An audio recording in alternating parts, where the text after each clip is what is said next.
Welcome to The Real Math of Business with Eleanor Bennett, where you plus this podcast equals better decisions. I'm Eleanor Bennett, speaker, author, and leadership expert. I work with chief executive officers and chief financial officers, really, to help them create universally investable companies where people serve people. And the math just works. This week, I'm chatting to my good friend, Richard McBride. But first, here is my thought-provoking question.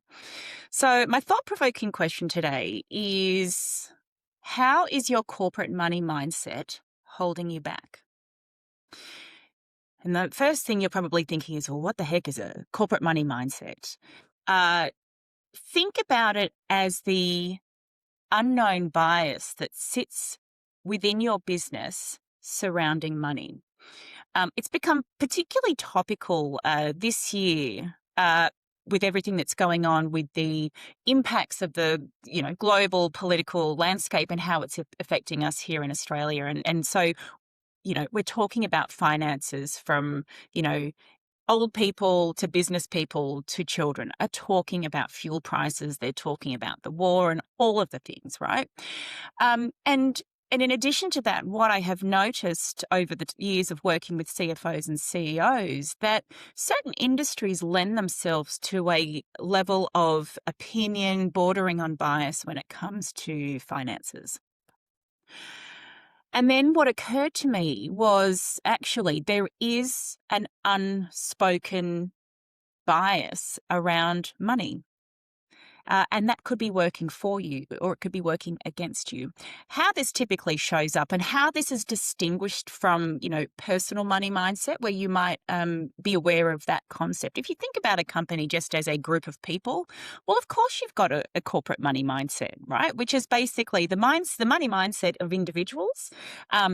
All chucked together. How this shows up and how this sort of moves away from being, a sort of personal development topic is, how does it show up in your decision making? When you think about capital behavior, how are capital decisions made? How is capital allocated? How is it invested? And so my question for you is, how is your corporate money mindset holding you back? I'm so interested by this topic, this idea that it's actually the content or the topic and focus for my 2026 annual report. So if it's something that you wouldn't mind or you think it would be useful for you to explore, to learn more about, what we'll do is we'll put the annual report in the show notes so you can have a look. But really what I've noticed in particular, industries where money might be a dirty word, so it might be education, it might be not-for-profit, where actually the sort of subject matter experts in those areas have this bias, wherever it might come from, that we're not here to make money. We're here to do for-purpose work. And I think what we know with the real math of business is it includes people and it includes math. One doesn't really work without the other. So how is your corporate money mindset holding you back? Love to hear your thoughts. And now to our chat with Richard McBride. Well, it's an absolute pleasure to welcome my guest today. If you are a finance leader in Australia or New Zealand, chances are you already know him. Richard McBride has spent close to 20 years embedded in the Australia-New Zealand finance leadership community. As editor of CFO magazine and producer of the CFO Series, he is truly the go-to person for CFOs past, present and future. With over 300 Trans-Tasman in-person and online events delivered and a network of more than 22,500 finance leaders, Richard is passionate about helping CFOs learn, connect and grow. He is also the man responsible for possibly the world's largest collection of CFO selfies, which is no mean feat if you know CFOs like we do. Welcome, Richard. So glad to see you today. Oh, thank you. Absolute pleasure, Alan. And thank you for the opportunity. Thank you for inviting me. Well, I always want to get you on stage. I always say to you when we get together for your events, I say, Richard, when are you going to go up and do a talk? Because you've got so much wisdom to impart. And you always say, oh, no, Eleanor, it's, for the speakers and the sponsors and all the rest of it. I've got you on stage now. Let's You go. got me good. You got me good. Now, other than having an enormous amount of respect for you and what you've done, and also the fact that I just think you're an awesome human, one of the reasons I was so excited to have you on and have this conversation is you have a really unique perspective because not only have you run your own successful business, but you connect to CFOs, aspiring CFOs like no other. Every time you talk, you've got like, oh, we had one right before, right before this podcast went live. Talked about, oh, you had this connection with your personal trainer whose dad happens to be a CFO. Like, you're incredible at connecting with people. And so, yes, not only have you got your own business, successful business, you talk to those in very senior finance positions all the time. And Mhm. so I think the unique perspective I'm really keen to explore with you today is, the wisdom that you have when you think about, or that you've gained from both or all the different perspectives. I can't wait. Absolutely. No, you're right. And it's funny. It's almost like a sixth sense. It's, in the movie where he says, I see dead people, I see CFOs everywhere I go. It's, I can be talking to people at school, basketball teams. My daughter's in a basketball league, and the ref is a CFO who's been going to our events for years. Super nice guy. I've known him for years. And one day I was like, I know you. And it was Saturday morning. It was really early.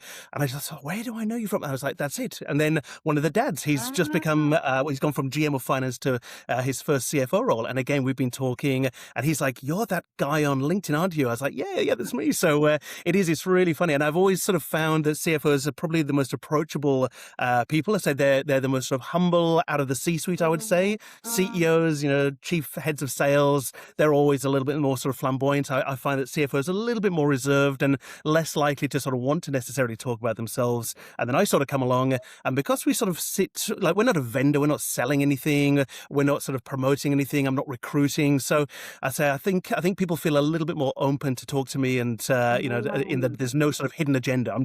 I just like to hear from finance leaders and hear their stories. And over the last going on 20 years, I think it'll be 20 years next year, I've met literally thousands of CFOs all across Australia, New Zealand, say obviously overseas as well, but predominantly Australia, New Zealand. And as I say, I find them to be, most of my dear friends are now people that I've known over the last 20 years from CFO roles, going right the way through to, people that will reach out and say, hey, can I have a coffee with you? I saw you that you had a coffee with someone that I used to work with. Any chance that we can catch up? And rarely will I say no, if ever. I don't think I've ever said no to a coffee catch up. Wow. I'm just going to come back to the point that you went, I see dead people, I see CFOs, because I I'm going to think say that's that's not a hilarious. usual segue, is it? I love Although that. I love actually, that. I did have a catch up with the CFO of a funeral home. It was like a fifth generation funeral home or funeral parlor. And again, I had a coffee with him, and we caught up. So maybe there is a little bit of synergy with that. I want to start with you and how you have maintained such a successful business for over 20 years. You and I talk a lot about this when we get together, which is, people come and go in the CFO space, right? There are not, and people have sort of CFO support as an adjacency. There aren't too many people that really kind of stick and stay in the CFO lane, and you are certainly one of them. And I would also say that, in my experience working, also primarily with CFOs, you've been around the longest, right? So you really Probably. hold real credibility Yeah. with what you do. No, we've always, we said many years ago, so we've got a sort of a fairly sort of tight knit team here, and a lot of our clients at the time who were sponsoring the events, they said, do you do anything in like supply chain? Do you do anything in HR or CIOs or data centers? And it crossed our mind. We thought, well, it would be very easy. The easiest thing to do would be to all of a sudden go, yeah, let's do HR directors as well, and sort of try to branch out. And I said, look, that's not our style. I said, we can be the go-to. No one's doing this in Australia. You've got the CPA, you've got the chartered accountants, and they've got their events, and there's the Congress, and there's the that various sort of forums that they do, and they do a lot of things for their members. Obviously, that's all part of being a member of the CPA and the CA, etc. And then there's there's conferences that sort of pop up from time to time, and they may sort of have that once a year thing. And I said we can really delve down here, and so we can do these on a regional basis. I think we were probably the first organization to do them, say, outside of the CA and the CPA on a localized basis. But as that sort of body, as it were. And it's been great. It's that has, I think, sort of played to our strengths in terms of we've Mm. just kept to our focus, we've kept on track, and Yes. we've built those networks. And now, as I say, we'll sort of see people where they were in Brisbane, but now they're based in Perth, and we've sort of got that Yes. contact, and vice versa. You'll see people that have done some time in New Zealand, they're in Australia. They'll send me a message going, "Hey, Richard, I've been to your events in Auckland. I'm now Mm. based in Sydney. Do you have anything coming up? Can you connect me with anybody?" I mean, one of the biggest things that I like to do is have that ability to be able to help people. I say, there is Mm. no hidden agenda. There, if someone reaches out to me and says, "Can you connect me with a recruiter? I'm looking for a job. I'm new in the country." 100%. I've got my sort of go-to list of people that I can connect with. Same with technology. We're doing an ERP. I'm interested in NetSuite. Yeah. I saw you did a webinar last week. Can you connect me? There's so many people that are sort of impartial, that can give that honest advice. Or, we did an event recently where we had a CFO in Launceston, and she said, "Look, if anybody after the event, wants to draw down on my experiences, Mm. offline, happy to do that." And so I love being that sort of connector in the middle. And straight off the back of that, I say, funnily enough, actually, a CFO from New South Wales reached out to me saying, "Look, we're having a bit of trouble with our ERP. I'd love to have a chat with her." So, again, Yes. connecting the dots, and that's what I think it's all about. We've always had a very transparent, I suppose, format, and that's what we love to do. So, and like you say, so, CFOs go through sort of life cycles. You can be on the speaking circuit for a while. You want to raise your profile for a while, and then you might sort of hit a point where all of a sudden you don't have the bandwidth to do the public speaking, or you've been on too many conference programs. So I've seen over the last 20 years people that will sort of go up and they'll be on every agenda known to man, and then they'll just vanish, and you might not see them ever again, Mm. or they may sort of resurface a few years later. I remember when we were first doing these events, there was Sarah Watts. She was the CFO at IBM, and I'm talking probably 10, 15 years ago. And she was one of the first female CFOs to appear on CFO agendas. She would do, Yes. and she was fantastic. She was an absolute fabulous speaker. I think she became COO, and then she sort of stepped out. It took a few years to I suppose, just reconfigure it, and then she's now on the boardroom scene. So she's got a Yeah. fabulous, post CFO career, and now she does some speaking for, chief executive women, that sort of thing. So I think, again, it's funny because I'm sort of at the stage now where after 20 years, you see these patterns and you see these trends, and you see people going Mm. into their first CFO roles, really wanting to, I suppose, learn and then obviously give back, and then sort of, whether it's family, whether it's work pressures, whether they're just overdoing that, they'll sort of drop off and then they'll come back again. So it's interesting to see these, and I feel very privileged to be able to share these little snippets of journeys, whether it's in an interview for the magazine, whether it's an interview on stage, whether it's a panel discussion. I think, everyone's got a story, and it's, Mm. so many CFOs say to me, "Oh, yeah, but the audience will know about that." I'm like, no. Your perspective is great. There'll be people in the audience that will be listening to your story, and it'll resonate with them, and it'll make them go, "Oh, thank God I'm not the only one going through that struggle or Mm. that challenge or that, politics, whatever it may be." So that's why we do these things. It's really to share these experiences from a role that can be a very lonely position. That's amazing. And already it will be incredibly obvious to anyone listening to this call why you do what you do, why your events are always sell out, and connection and your energy and passion, true passion, um, is such a key ingredient. But I want to just ground us in reality for a bit. You have run a successful events business for 20 years, of which 2 years-ish, we were in a pandemic in lockdown. How did you Yes. do that? When you think about the 20 years in its entirety, and particularly the fact that, you were in one of those industries that effectively were shut down Mhm. for a couple of years, like, Yeah, what do you think your secret to business success is? You need money to survive, right? And absolutely. when your business effectively shuts down, like, how have you maintained that? I guess what I'm talking about is that financial sustainability.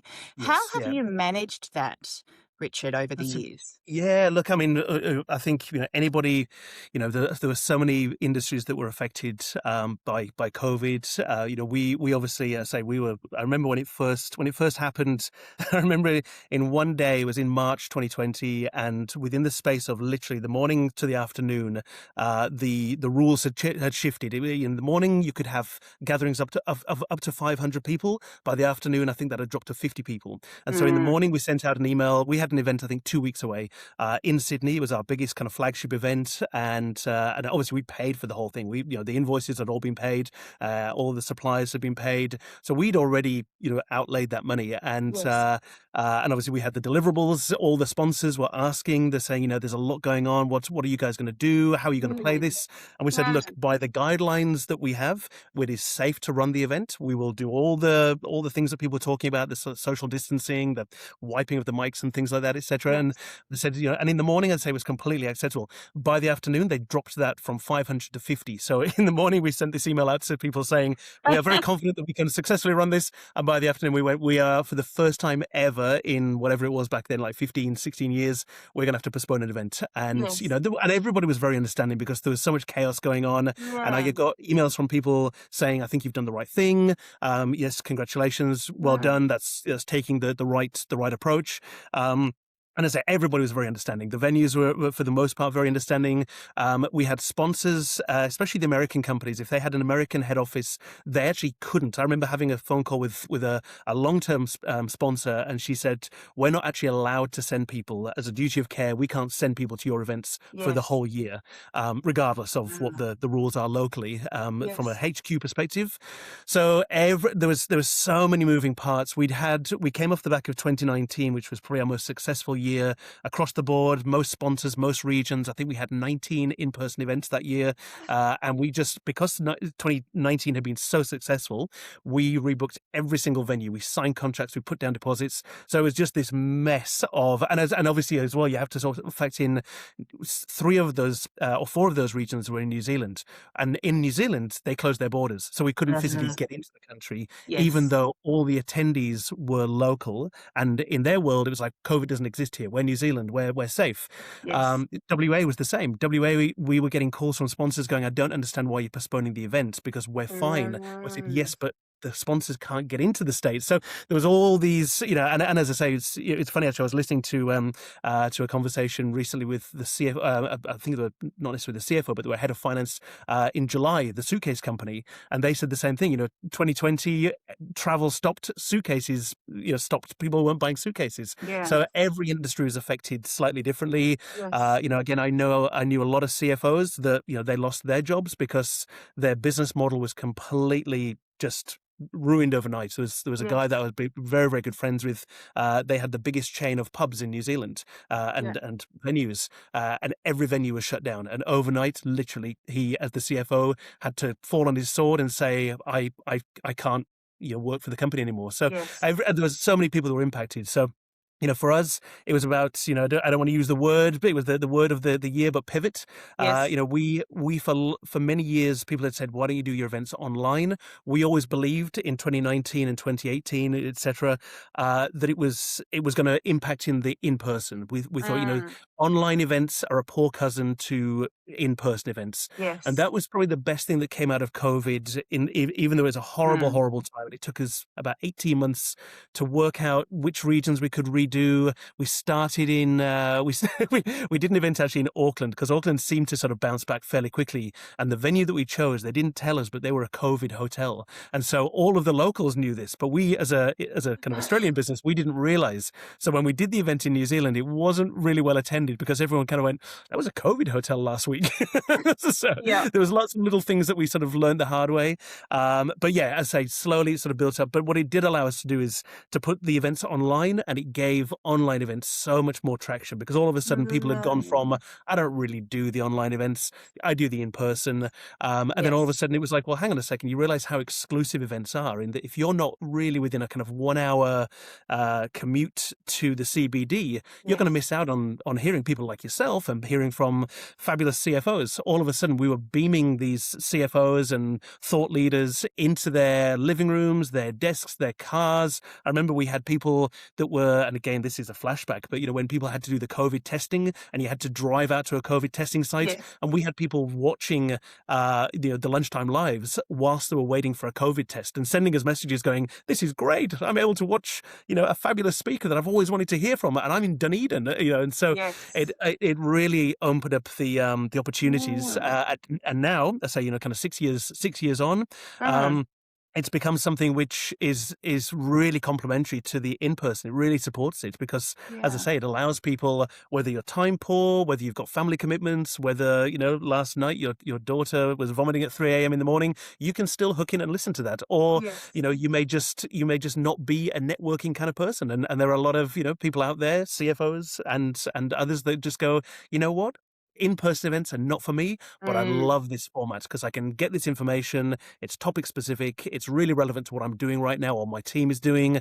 So, Mm. I think it's, as I say, whilst COVID was a horrible time, it opened up a lot of opportunities and it normalized things like we're doing today. It normalized having a chat with someone in their home or office or wherever they may be. So, Yeah. and in terms of, getting through that time, I think it was just honesty. I think everybody, we were just very open and honest to people. We said, look, we're going to try to get this done as quickly as we can. For some people, it meant putting everything online because they couldn't physically get to in person. Mhm. Others, I think we ran 2 events where we weren't actually there. We had a team that ran it for us because we couldn't Yeah, physically travel right. to New South Wales. So there was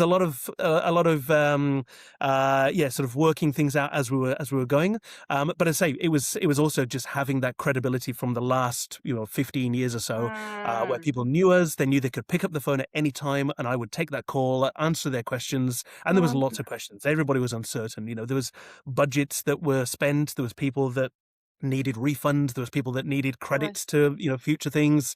So we Yes. were very understanding, and luckily, I say, a lot of the venues that we worked with and a lot of our suppliers were equally understanding. So we all sort Mm. of muddled our way through. And actually, before COVID, I never really felt like I was part of the event industry in Australia. We sort of did our own thing, and it was like, yeah, we do Yeah. conferences and yeah, we do events, but we're not really part of that. And then all of a Mhm. sudden, it was like, okay, now I feel, I remember having really open conversations with MCs and professional speakers because their Yes. their livelihood had just got shot overnight. Like I remember Yes. Andrew Klein, who's a fabulous MC and a good friend, and he's MC'd our events for a number of years around the country. And I would consider, as I say, him a really good friend. We were a support for each other. We were calling each other, going, and Yes. his entire year's calendar was just scrapped overnight. I remember Mhm. him telling me Mhm. that, and I said, "Look, we're going to try to help. We need an MC. We need a virtual MC." I remember he had his Yes. dog under the desk, and he would feed it biscuits to stop it barking. I said, "Look, we're going to get through this together," and we did. And off the back of that, we Mm. became very good friends, and hopefully helped one another out through a very challenging time. But that I think has been the thing that's come through for me in terms of it's sort of built as a bit more embedded as a bit more into that sort of event management Yeah. community, as well as the CFO community. I sort of Yes. I don't ever really sort of think of myself as part of the events sort of community, but then we've been doing it for a long time. We've worked with the same suppliers, the same people, Yeah. and it's an awesome community. So we've got our support team that carries through all the events, and she is the backbone of the events industry in Australia. So yeah, Yeah. but back to your original question. I think a lot of it was transparency, obviously being frugal where we could, and Mm.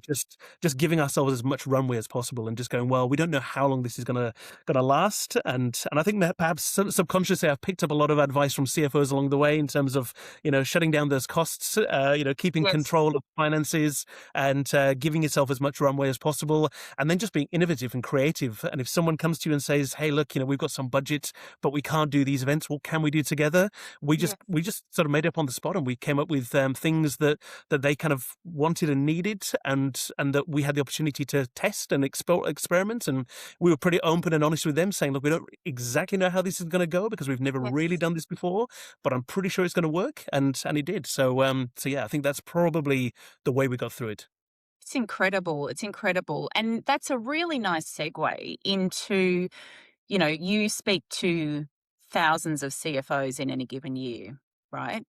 I'm curious about when you hear their stories, what is your overriding feeling? And this might change year on year. It might change based on the level of seniority of the CFO that you talk to. So I don't know. I don't mind through which lens you answer this question through. But what's your sense of what really ensures, guarantees, or is the most likely precursor to success for a business? As in from the CFO perspective, what sort of makes Yeah. a successful business and what the role is of the CFO within that business? No, not necessarily from the CFO, but no doubt I imagine because of how you talk, they're quite open with you and they probably tell you a lot Mm, about their own career journey. But as you and I both know, that operates in the context of business. So typically when business is good, CFOs are pretty good. When business is bad, CFOs are, they're put under the spotlight. mm. I'm curious about, and it's more of a gut feel answer that I'm looking for as opposed to anything you've been told. If someone were to say to you, Richard, when you think about, what creates business success based on what you know? Yeah. Oh, look, I think in this day and age, I think, to have a successful business, I think people are very, I think transparency. I think transparency is key these Mm, days. I think people like to know within the organization, the employers want to sort of see what the vision of the business is, uh-huh. what the purpose is. I mean, as you say, you've got that sort of top end where they're just machines. They're just, the kind of ASX 100, the big multinationals. I've met a lot of CFOs sort of within that sort of space.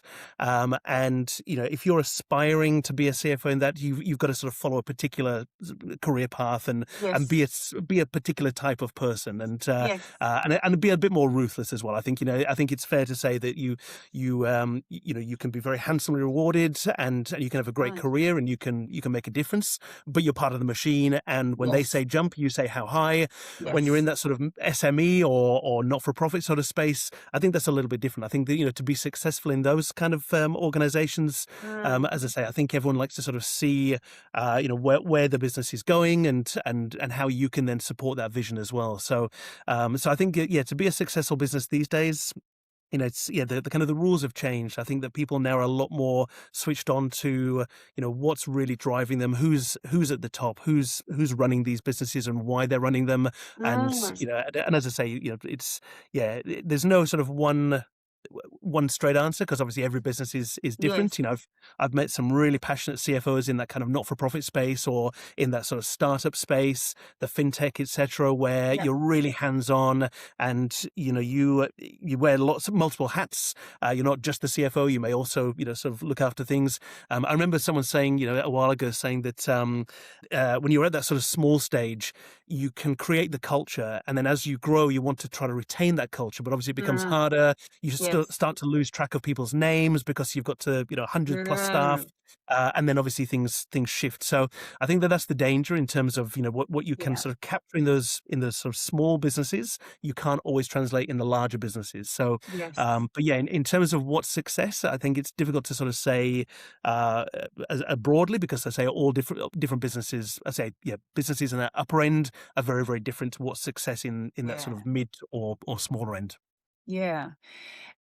Richard, obviously, the title of the podcast is The Real Math of Business. And I'm really fascinated I am really fascinated about business. I'm very passionate for similar reasons as you about the role of the CFO. And I guess that is what has kind of spawned this theme of the real math of business, because I recognize even what working primarily with CFOs showed me in my own experience as a finance leader was, and you kind of alluded to it before. Yes, the job is the only job that has the F in the name, the good F, finance, not the other F.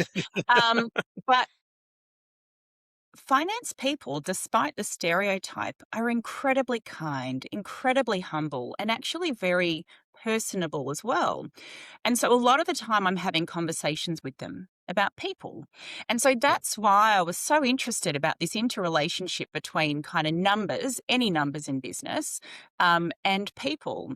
And so I've kind of thrown up a hypothesis that, business is 50% people, 50% math. Mm. It's not a mathematical equation. It's just sort of on the basis that both are important. We'll just throw up 50-50. What I'm really interested in, and what I love about having these conversations on the podcast, is getting a sense from each guest what they think that ratio is, people and math. And what we've learned is that people vary. We've had all sorts of answers, and it's wonderful. I'm curious for you, Richard, based on your own personal experience as a business owner, but also the vast number of conversations you've had with very senior business leaders. If you were to define a ratio of, people to math, what do you think the real math of business is? That's a really good question. And I think, I would say that the math used to be with CFOs. I would say it's 70-30. Mm, And whereas mm, now, as in 70% maths, 30% people, I would yeah. say now it's the other way around. I think that, CFOs are much more focused around that people side of business. I think that the maths now is almost sort of, or the accounting math sort of side. When you look at the career paths now, you've got people Mm, that are investment bankers. I think in Seek, I think it's the CMO became the CFO, and there's lots of different pathways to the CFO role now. mm, And I think that again, it's becoming less of a, you may have a 2IC that takes care of the sort of math side, but you've yes. got much more in the strategy. You've got more in the people leadership side of things. When I look at again, I've been very privileged to speak to a lot of CFOs across all industries and sizes and verticals, etc. And I would say it's becoming much more of a people leadership role. And again, you look at the evolution of CFOs going into COO, Yes. CEO, chair, boardroom positions. Yep. It's much less of the math and much more of that broader strategy, leadership, Yes. and so I would say, yeah, I'd say it's 70-30 to be honest. Now I'd say 70% people, 30% math. And that's so fascinating, right? As I said, because, the CFO is the role with the F in the name. So you're having conversations with CFOs and they're talking, they talk about themselves and then they talk about what's going on in business. And it sounds to me like they're talking a lot more around people, how to lead, the business through the strategy, all the rest of it. Like, what do you find generally is the motivation behind the focus on people? Like, why has it changed? What have you noticed that has shifted over the 20 years you've been doing this? Yeah, it's funny. It's almost, it's the cliche, from the back office to the forefront. But that is absolutely true. I remember Yeah. 20 years ago when we used to do the events, you Yes. would get people that looked like they had never seen the light of day. They were ghostly sort of figures. And all of a sudden now they're so dynamic. It's so Mm, much more dynamic. Again, when I think back to the very, very early days, it was predominantly white old men that were sort of mm, in their latter sort of 50s, 60s, and mm, now when you sort of look at an audience, it is yes. so much more diverse. You have Yeah. a fabulous and so much more dynamic, so much more exciting, and looking at the sort of the fun side of the role. I think Mm, CFOs have become younger. I think it would be fair to say that again, that sort of stereotype of, well, you have to sort of work your way up in the organization and it's going to take you 40 years to get that CFO role. By then you'll be 60, you'll do sort of your mm, 5 or 6 years, then you'll retire, you'll get the golden watch, the handshake, and mm, and, and you'll be on your way. And whilst that may still perhaps exist in a few organizations, as I say, when you look at the types of CFOs now in organizations, it is fantastic. And again, I kind of look mm, back and sort of shudder when I think back to the days when sort of, and it wasn't that long ago. It was say it's 2007, but now and again the topics that we're talking about. Back then it was mm. all about IFRS and accounting standards, and Yes. it was really heavy math accounting Yeah. topics. I don't think there was any technology on the agendas. I don't think there Yep. was anything that was leadership based. There was no relationship based. Now I think about the Mm, agendas, and when we're talking about how the CFO can add value with the board, how the mm, CEO CFO relationship can be strengthened, what makes a good finance and marketing relationship, and yes. business partnering. Obviously, digital transformation's been a big one. AI Mm, is obviously the next sort of stage. ESG. So there's the CFO remit has grown from just purely, well, accounting standards, taxation, reporting, Ah, and doing that sort of traditional to now being so much broader. And then, as I say, you can also then bring in that sort of people side as well, going, well, yes. I think the CFO brand has changed. If you look back again, I remember years ago when LinkedIn first started to sort of gain a bit of popularity, and this was back in the days when we'd call up CFOs and invite them to our events. And I remember saying to someone, I'd done some research and I looked on LinkedIn and I said, oh, I noticed that you've just become CFO. And he was horrified that I'd looked at his LinkedIn profile. He was like, what do you mean you looked at my LinkedIn? And how dare you? It was almost a breach of privacy. I was like, well, it's Wow. online. It's publicly available. And he said, no, I'm not doing this. I'm not doing this. And it wouldn't surprise me if he took himself off LinkedIn that day or Yeah. made it private. But now it's about you have to have that brand, and I think that that's the next sort of stage for CFOs. I think that there's Mhm. still not enough personal brand out there. Yes. People have very outdated LinkedIn profiles, very Yes. outdated profile photos. Nowadays, much like we're doing now, people like to hear stories. They like to see what people are Yes. doing. They like to see these posts. There's a fine line where you don't want to post necessarily too much, and That's and you don't right. want to cross over into personal life. Again, I'm always surprised when someone will send me a bio of themselves and they go, he's got two daughters and they go to this school. I'm like, no, we don't need to know that much detail about you. Let's keep this to you're passionate about upskilling and blah blah Yes. blah. But I think that the CFO brand has shifted dramatically, and Mm. again, that whole sort of going from the back office to the forefront. Yes. I think that that's all part of it. So yeah, I would say that in the last kind of 20 years, CFOs have really stepped out of the Yeah. shadows and got Yes. themselves a lot more out there. And I think that there's still a long way to go. I think that CFOs really, they should be proud of what they do. They do amazing Mm. jobs, and the unsung heroes. Again, I don't want to use cliches, but it is true. I think that I went to the CFO Awards early this year, and I was talking to the organizers and the G100, and I said, was it difficult to get CFOs to put their hand up to be nominated? And like, oh my god, it was like pulling teeth. Like they just didn't Yeah. want to be recognized. It's not in their nature to go, yes, I'll nominate myself. You do a Mhm. CEO award or you do a marketing awards. Oh my god, you'll get thousands of applications. But I think CFOs will go, no. I'm quite happy just to sort of stay under the radar. Yes. So I think that that's one of the big shifts that I've noticed in the last 20 years. It's about sort of pulling CFOs out there and saying, look, you've got some great stories. You've done amazing things. You are Yeah. truly the backbone of every organization. You see everything. You carry a lot of weight on your shoulders as well, and so Yeah. you know the numbers, you know the realities, you know the runway. So you've got to support the CEO's vision. You've got to make sure the CEO and the board look good, but at the same time carry the realities and the ethics of an organization. Yeah. So I still think that the CFO role is the best in an organization, and I also think that they're going through a real golden age as well, where CFOs will continue to influence and lead. And I say the career paths now, very very diverse in terms of getting to that CFO role, and Yeah. then once you're there, the career paths also are much wider than they used to be. I think, as I say, back in the day, you'd sort of stay in that role for however many years, you're sort of your until your retirement, and then that was it. Whereas now, again, I sort of look at some CFOs, and they can take side steps. You can go into that sort of Yes. fractional space, the interim space. You can be the CFO on call. You can be your own, your own sort of business and entrepreneurial sort of Yes. side of things. So it's got a lot more scope than it used to have that I've sort of witnessed in the last 20 years. Yeah, I think you're right. And you've just made so many points. You say that when you started doing this, it was, um, the kind of white haired, white skinned old people. And you've seen a shift to where it's now diverse. I mean, I started my career in that context. So I stuck out like a, you know, bad stuck out like a bad thumb. What's that phrase? Anyway, so I vividly remember that context because that was the context that I sort of cut my teeth in finance, right?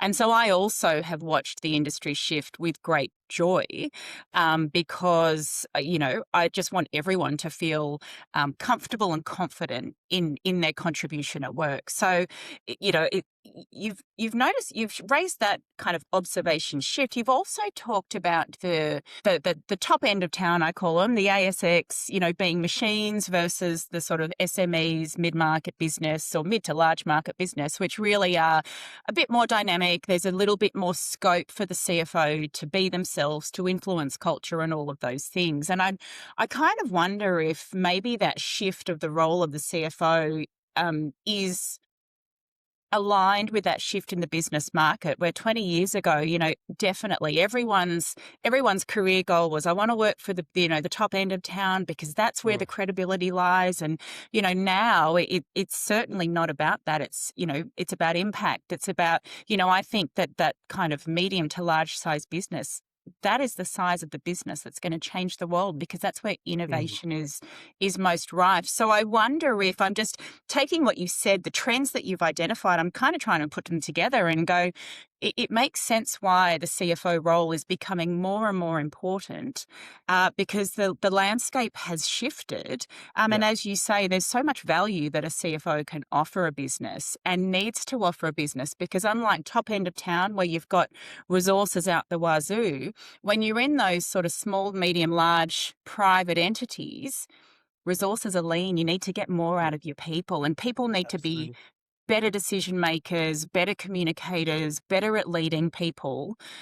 It's an interesting trend that you've just Yeah, shared yeah. with Oh, no, us. it is. I remember years ago we had, he was the CFOs of DB Breweries, out of New Zealand, and I think they got taken over. But at the time, I think they were privately owned. They were the biggest beer company in New Zealand, and he was from Amsterdam actually, and so maybe they had been taken over by like Heineken or. But anyway, Yeah. the point is that he said, look, my wife runs her own business, and he said we are such a clunky organization. We are so legacy systems sort of based. Everything takes so long to get a decision because we have to get the board's approval, the CEO, Mm. marketing, all the various different departments. He said, my wife runs a business and she is punching well above her weight because the tools that are now available allow her to essentially compete, not necessarily with us, but in terms of Yes. you can compete a lot better than you used to be able to do 20 years ago. There's no way you could have just launched a business as easily and Mm. go from sort of zero to hero. So I think you're absolutely right. I think that mid market will 100%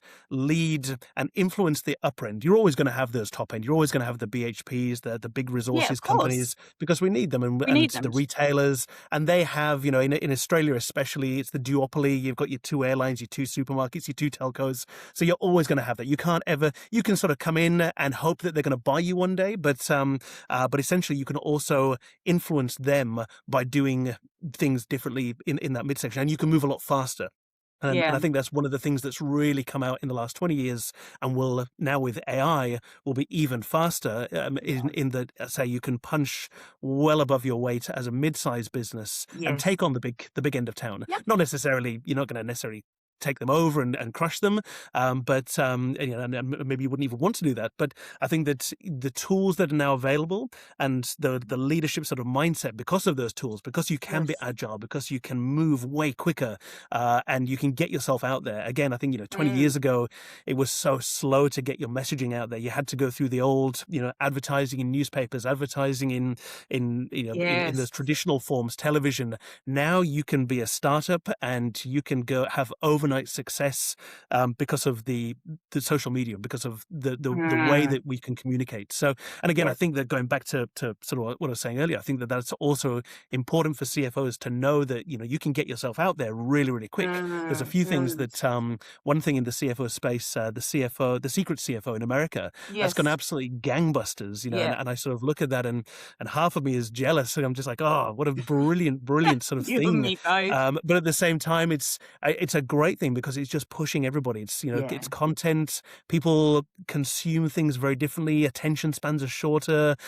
So you need to sort of rethink yourself. And I think that for us as an event Yes. organization or as a publication, as content, you can't be doing the same things you were doing 20 years ago Mm. because people have evolved. I remember when we came off the back of COVID thinking, will people want to go to conferences anymore? Will Yes. that be that sort of newspaper moment where all of a sudden people go, actually, I don't need to to buy a newspaper anymore. I can just get all my content Yes. online. And I remember I saw a photo recently. There was, I think it was like, oh, I forget what year it was, but anyway, it was in the 1960s, I think, and every single person on a train had a newspaper, and it sort of flashes to Yes. now, and every single person has their Yeah, that's phone, right. and it's like that's how you're consuming, and people, and this is one of the reasons why we've been so strong with social media is that new CFOs or emerging CFOs, aspiring CFOs, they're not going to necessarily want to go to a conference because their dads or their mums went to conferences. They want to get their content through a Yes. different format. So we Yes. want to kind of be making sure that we're relevant to that next generation of CFOs. I think there's always something about getting FaceTime with people. I think that it's always good to build those networks. And Yes. whilst technology has pushed us further away from one another, and it's, I remember I came from a cold calling background years ago. I was in sales 25 years ago. And, it was all about getting through to people, speaking to people, and then getting them to hold a fax, get a Yes. printout, get them to hold that. You look at it now, I would say that probably 80%, if not 90% of our every single sale that we do, I don't think we've ever met these people or spoken to them. It's all done on email, it's done on Yeah. Messenger. Occasionally there'll be, that sort of little sort of touch point on a Zoom or FaceTime, Yep. but people's trust has gone very much technology, but I think almost too much, now with Yeah. AI, it's pushing us further apart as humans, but there's still that desire to connect with people and meet people. And I think that hopefully that will never go away. I remember years ago, my nieces, they were sitting next to their friends and they were talking to one another on their devices. And I said, but you're next to each other. You're actually next to each other. They're like, no, it's fine. It's fine. I was like, that is mind blowing. But it's the same with, Ubers. I remember there was a taxi right in front of me, and I thought, I Yes. don't want that taxi because Mm. I don't have the bandwidth to interact and pay with Yes. my card. I want to be able to put my directions in, be taken to that place. So I think it's just behaviors. Behaviors are changing in business, in life, the way that we Mm. do business. And again, I think the fundamental thing at the moment is trust. Trust is, if you trust whether it's technology or whether it's a human or whether it's a bit of both, that Yep. is the key to success. In that you trust that platform, you trust that person, you trust that business. I Mm. love those surveys that they do about the brands that you trust the most. Yes. I think that that top end of town have to buy that trust, whereas the mid sort of side, the small side, they earn the trust naturally. And I think that that's the Mm. difference. The top end of town, as I say, they really have to buy that trust and earn that trust. Whereas I say you just get that naturally because it's that one-to-one relationship. I'm Yeah. dealing with Richard, I'm dealing with Alana, I'm dealing with, whereas it's like, well, who am I dealing with in that? So Yes. I think going forward, especially in the age of AI, where Mm. it's getting harder and harder to work out what's real content, what's real people, what's really That's being right. said. It's that's going to be the hard part. I saw something the other day that said it was talking about AI is writing resumes, AI is reading resumes. So where's the human part anymore? Like Yes. how do you break into that? And Yes. are we using AI too much? Are we trusting AI too much? Probably. Like Mm. I saw another thing where to answer a question you have to put it into AI and then give the answer, and then that person puts it into AI and gives you another answer. It's like That's bananas. where are we? We're losing ourselves in the middle here. Like just go back to ask me a question. I'll answer the question, and I get it right or I get it wrong. Mm. But I think that's the problem with AI. I think it's just that self doubt, and if I haven't put it through AI, then have I properly answered the question? Yeah. So yes. Anyway, I'm going off on a tangent. Sorry, Eleanor. Because there are so many tangents. I mean, it's fascinating, right? I am curious, though, this idea of you can access so much online, behavior has changed, everyone is digitally connected. Uh, I'm curious. So, you've already shared that you do online events, you do in person events, and there's certainly a role for both. But I'm really curious about what are the things that you've got in place? And you actually just touched on a couple of them, but what are the things that you put in place to make sure that people come? Because you do fill out big, big rooms, and people are still turning up. What do Yep. you do? How do you set that up? Look, I think again, it's there's no sort of one sort of silver bullet. I think again, I try my best. The sort of I remember sort of when I was younger, the programs that we put together were a lot more just sort of going through the motions and, Mm. and trying to, I suppose, look at what the CPA were doing and kind of copy a bit of that. And then Yes. the more I talk to CFOs, the better sort of understanding I have on that human level. And I think that that's the Yeah. thing. Try to get it on a human level. Understand that, Mm. when we do our events, they're cross industry. So it's not a mining CFO event. It's not Yeah. a retail. So therefore, the topics that you have to be sort of broad enough to be of relevance to as many people as possible. But Yes. also, we sort of, I suppose, frame it in terms of take one day to step out of the office, to step out of the role, to look at where, and actually this came about. There's two sort of moments. The first one I remember in 2019 when we were starting to market the 2020 program, we came up with the tagline, "What will define the 2020s for CFOs?" And then COVID happened. And we're like, oh, COVID is completely defined. Like that has just smashed all of our, sort of things. And so the defining thing, for the first 6 years or 5 years was very much COVID. Yes. But then we got to that middle part and we said, okay, well, let's now look at the CFO horizons. Let's look at Mm. your own personal and professional. Where do you see the business in 12 months, in 3 years, in 5 years? I think it's almost harder to go beyond 5 years in this day and I age think because so. things are moving so fast. And Yeah. I sat down recently with the deputy CFO for Defence Australia. I said, "How far do you guys plan?" He said, "Officially 100 years." So, and obviously, I guess you have to in terms of from an organisation like Defence, but Yeah. most organisations these days, I think you can't really go beyond unless you're like an airport or infrastructure. Things move so fast. And Agreed. so I think that for us to get people to, as I say, to step out for one day, to take one day out, and we say, look, Mm. bring your 2IC, have that opportunity to chat with them, to have Mm. that sort of strategy where you see your finance team, where are the flaws, do the SWOT analysis, what are the strengths, the Yes. weaknesses, opportunities, threats, and really take that time out, network with other CFOs, network with other aspiring CFOs or people that are Mm. sort of going into that other sort of stage, and then just get the message out there far and wide. And again, we use social media a lot, and that's been great because it's opened up new opportunities and avenues. Yes. We understand that again, it's a timing thing. The timing is not going to be right every time. We've had some people come to our events year after year after year. We've had Mm. some people that will go once, and it's like, well, that was great. Tick that off. It was the same. I went to the Gartner event earlier this year, and there were a Yes. few familiar faces, but there were some that didn't come back. And you can't ever sort of look at it and go, why was that? Why didn't you come back? Because you said last year was a really good event, and it's just Mm. pure timing. It's where you are. There might be something in the organization that you're going through that's that resonates in the agenda.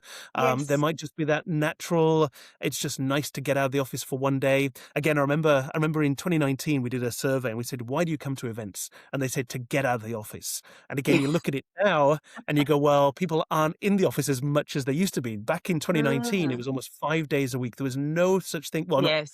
no such thing, but very rare was the working from home. Yes. My niece is 24. She's just got into a graduate program with a Big Four accounting firm, and she spends most of her time working from home. And it blows my mind because I sort of look at it and Yes. go, isn't it the better thing to be in the office and seen and be present? But it's just again, she comes from Melbourne, so therefore she went through the whole lockdown through her Yeah. university. So everyone's different. And I think again, different industries, different Mm. organizations are flexible.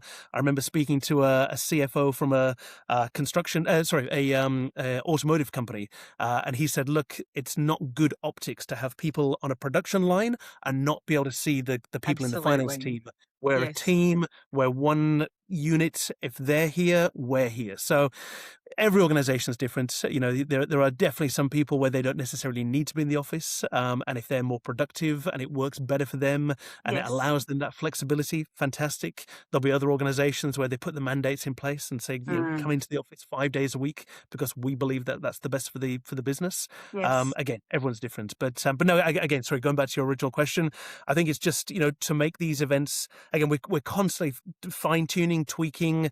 Again, I remember when we first started, conference sessions were like an hour long. There's no way you could have an hour long session now. It's Mm. just one, you don't get enough diversity on the agenda. Again, we've got a lot more panel sessions where you get a Yes. lot more insights. Again, for us, it's all about having people up on the stage that represent as many people in the audience. So we try to get different Mm. backgrounds, different diversities, different perspectives. Not just Yes. not.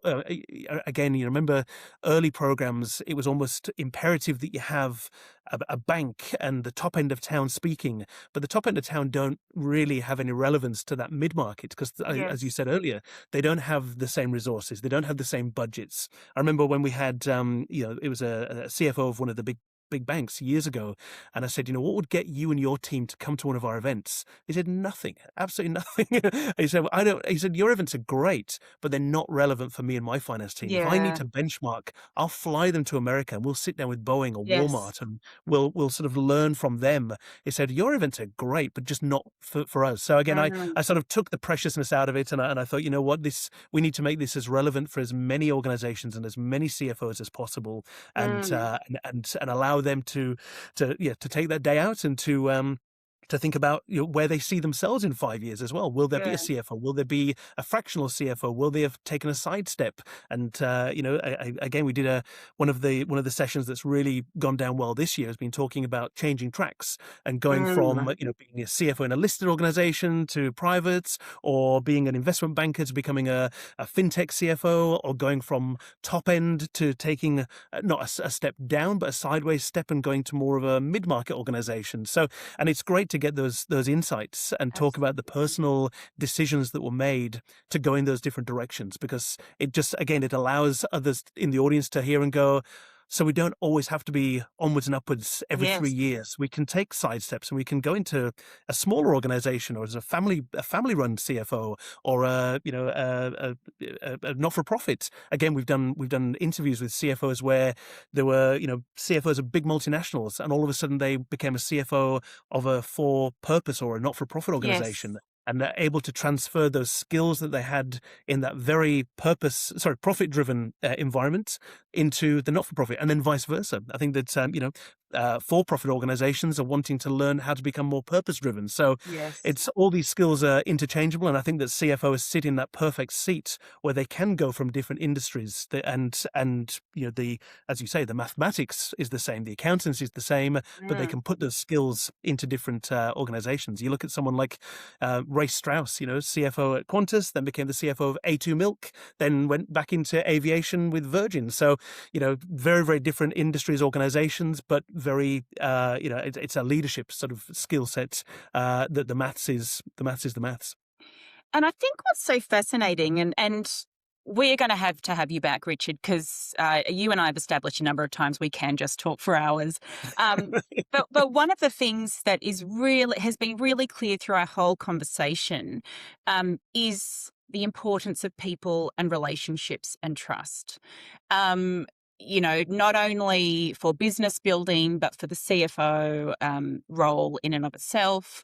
And I'd love to know, your energy is infectious, right? I just love coming to your events, speaking at your events, and just being around you, just talking to you, because your energy is so positively infectious.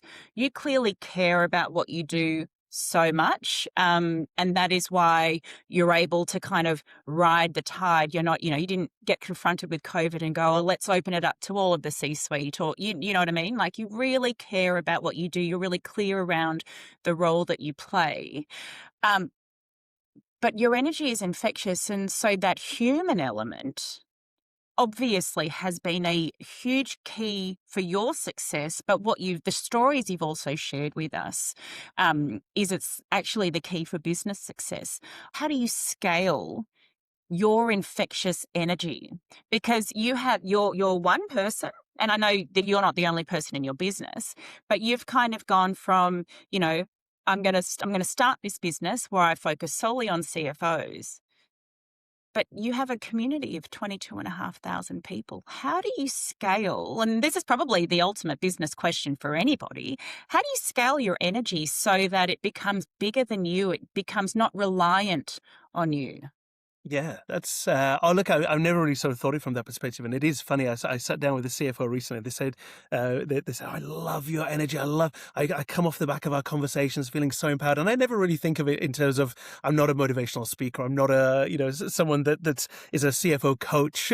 Even though some people have said you should become a CFO coach, and I genuinely love what I do. I love talking to people. I love meeting people. I love hearing different stories. As I say, everyone's got a great story, and when you start start to speak with CFOs, you'll get some brilliant stories because they're, as I say, they're sort of at the coalface. They see the realities. They've got I sat down with someone just recently, and they told me some shocking stories, but they were brilliant because again, they sort of are behind the mathematics and the finances, etc. But I think that what is important for me is that authenticity. And when we're at the events, I will always be there. I will always be talking to people. I'm the most as I say, if you send me a message and say, "Can we have a coffee?" I will, unless I'm away on that particular date, I will always say yes. I love to sit down. I love to take a selfie. I love to sort of document it. It's really funny. If I take a CFO selfie, I tend to have about three emails or messages that day, kind of going, "Hey, I saw that. I used to work with blah blah blah. Can we catch up as Yes. well?" And I think that, like in all Mm. organizations, it's about having that sort of culture. When I think of, we have James Solomons who MCs Yes. our events. Same kind of passion, same energy. We bounce off each other. Say he's become a very very good friend. But even down to our event crew, their passion, again, this goes back to the industry. I never Mm. thought of myself within the industry. People like Andrew Klein, his energy is equally infectious. I love being Mm. around him. We've had, as I say, our support team, the journalists that we have that work for us, that write for us. I always try to find people that are like-minded.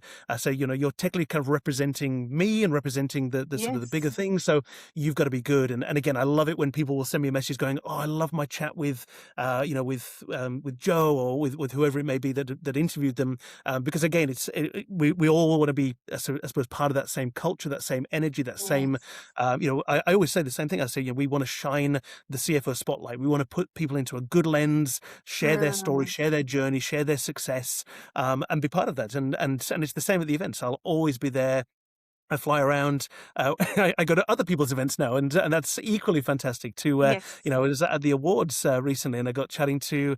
I was the president of the Chartered Accountants, and we hit it off. She was fantastic. She's awesome, and she had a brilliant energy as well. So I Yes. think that in order to scale that energy, you've just got to be present. I don't think I can ever really sort of Mm. step out of it necessarily. I think that's probably the one thing that is hardest to do. It has been good with the online events because it sort of distanced myself a little bit Yes. in terms of I didn't have to be part of the discussions. Whereas, as I say, on the day, I remember a couple of years ago, I couldn't make one of the events. It must have been something with my daughter. My daughter was born, and I couldn't go to a couple of events because it was very close. And Yes. the first thing people said was, "Where's Richard? Is he not here anymore? What's going on? Why is he not Ah. here?" Yes. So, but as I say, I love it, Mm. and I genuinely get a lot out of it, and I've made some brilliant friendships, and continue to do so. And I say, there's a lot of messages that come through with people saying, "I've had an idea. Can we talk? I would love to put this on stage, or I'd love to put this, as part of an interview, because this is something it feels strong for me." And I'll be like, "Let's Mm. do this. Let's get a journalist. Let's get this interview." Yes. So I'm always very grateful for people reaching out to me as well. And as I say, wherever possible, I will always say yes. I'm a yes guy. That is a perfect segue. If I'm listening to this and I'm like, I just got to get around Richard, I've just got to get his energy, I want to go to one of his events, I want to contribute in some way, how is the best way for people to connect with you to get that yes? Oh, look, I probably check my LinkedIn every 3 to 5 minutes. So it's an addiction that my wife will tell you about. So yeah, just send me an email. It's pretty straightforward. Richard at cfomagazine.com.au. Give me a call. I think my number's on my LinkedIn profile, and if not, just send me a DM. As I say, I'm very very approachable. I'm very As I say, I rarely say no to any opportunity that sort of comes our way. As I say, providing it's CFO centric, providing it's shining a good spotlight on CFOs, providing Yes. it's benefiting the broader community, I will always say yes. I love a coffee catch up. I'm a morning person, so as I say, I get out there nice and early, and as I say, I'm always very happy to meet. I love to meet CFOs. Richard, thank you so much for this conversation. We will have to have you back again because I still have more questions and I want to unpack that brain and shine a light on you more. But thank you so much for being present with us today. But also thank you for your positive contribution to the role of a finance leader in a business, because I'm also really passionate about that. I think there's so much opportunity and you can't do it by yourself. And so I'm so grateful for you and that you have that energy, you have that passion, you have that purpose of shining the spotlight on quite possibly the most important person in an organisation. So thank you for being here today, and thank you for being so generous with all of your sharing. Oh, absolute pleasure, Anna. Always happy to help, and thank you for having me. And what a great chat with Richard. What an incredible human. This leads us right into our listener question. And remember, if you want to submit a listener question, you can email us at realmathofbusiness@gmail.com, or you can leave a comment on YouTube or Spotify, and we'll hopefully get it into a future episode. This week's listener question for this episode is from Anton.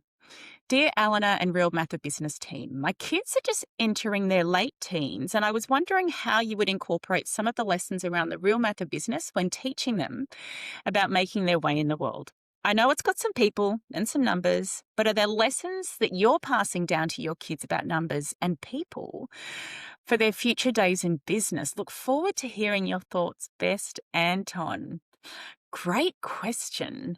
Now, I'm certainly not an expert in children, raising children, and educating children, particularly my own, because I think we all know we don't want to be taught by our parents.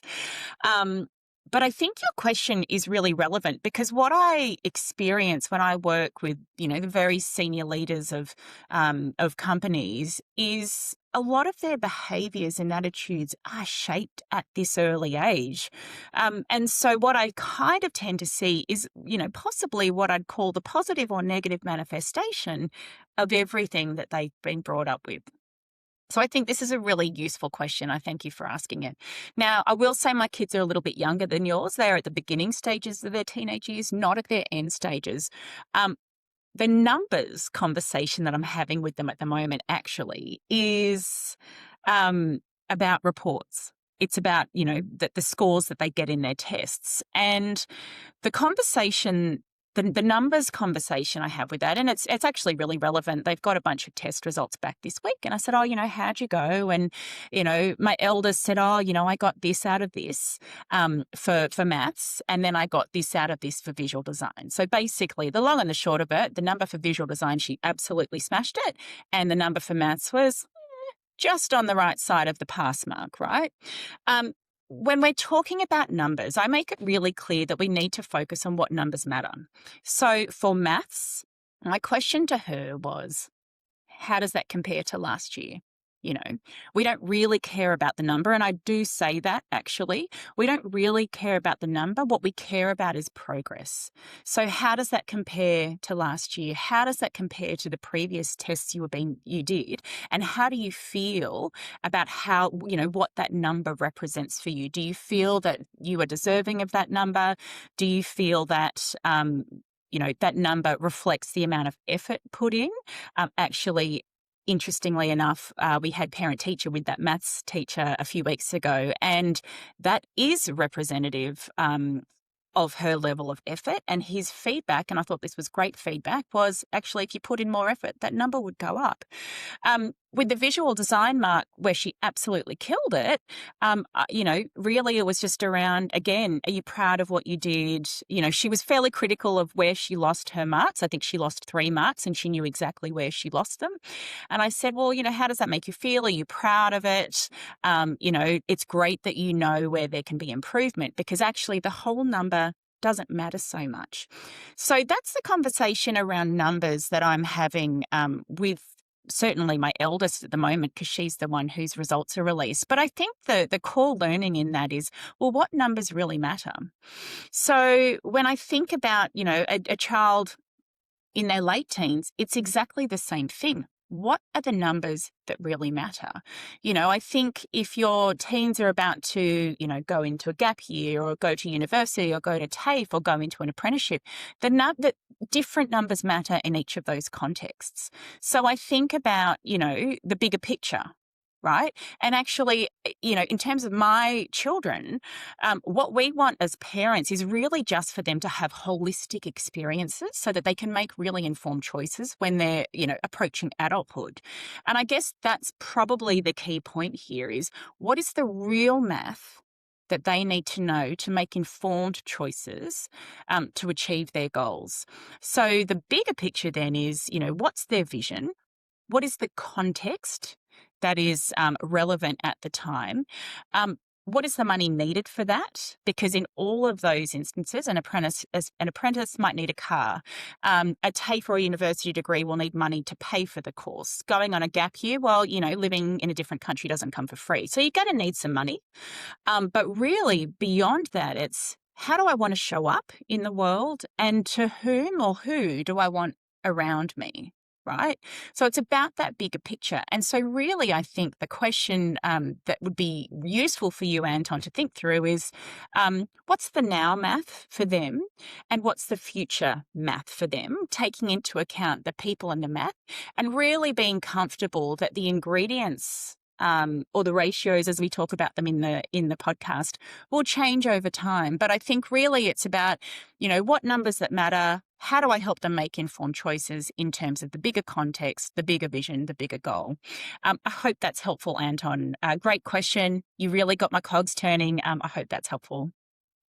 And thank you for listening to The Real Math of Business with Eleanor Bennett. If you liked this episode, remember to subscribe for more content and stay on top of the real math of business. I've been Eleanor Bennett. Thanks so much for listening.